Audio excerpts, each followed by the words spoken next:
There will never be a perfect moment in your life to do something.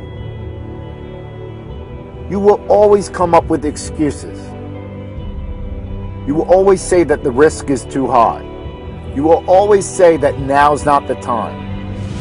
For instance, people wait for the perfect opportunity to leave their job to start their own business.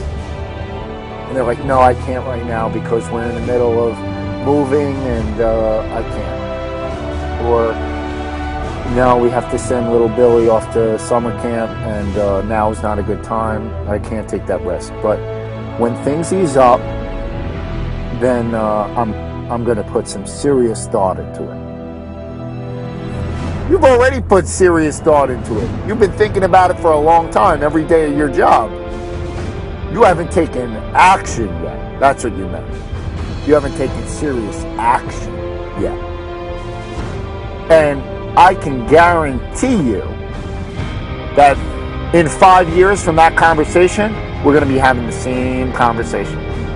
10 years, same thing. Well, now's not the time. We're buying this house, or I just have to get this new car. Something came up. The air conditioning broke. There's always going to be something in your life, something wrong. And these are just fears. You're entrapped by this fear that risk is not good.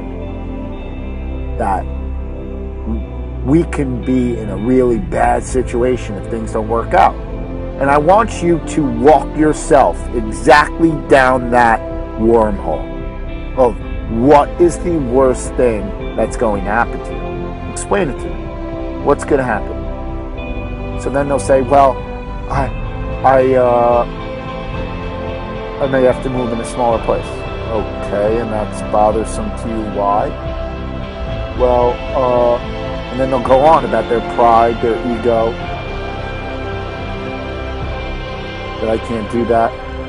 I may have to lose my truck.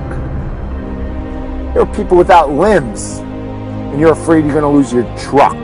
Think about it. What is the worst thing that's going to happen to you? Let's say that this business venture doesn't work out.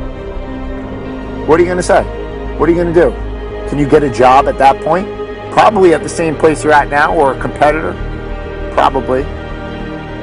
And what if it does work out? What if it's everything you've imagined in your mind? And that you are so miserable in this job right now, and a giant weight has been lifted.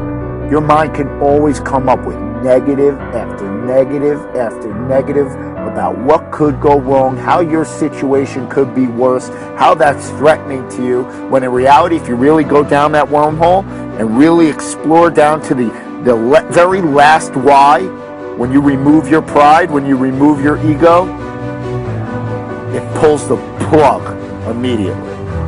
And you realize that it's a farce. You're going to live. You're going to survive.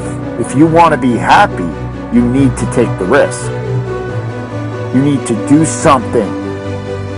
This new stimulation, if you're unhappy at your current position.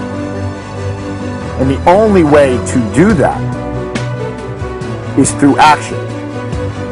There will never be a perfect moment in your life to take that action. You will always find the cost too high. You will always find it risky. You will always drift towards what could happen in the negative. But if you live there in the negative, you'll never take action, ever. Whether it's now, 5 years from now, 10 years from now, or even when you have a pretty good opportunity at your hands to do it. No, you'll still weigh the negative costs.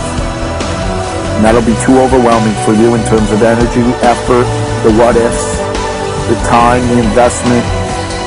You just want to be comfortable. We're creatures of habit. We remain there. But you know what happens when we remain comfortable for too long? We get depressed. It's a closing of the mind. Because there's no stimulation there. And oftentimes when you don't have skin in the game, when you don't do something that you truly, truly believe in your heart, that it's yours, It's going to scratch at you every single day. Take the risk. Take the jump. Get out of your comfort zone. You will be who you want to be at the other end of it. If you choose to go down the abyss, choose it.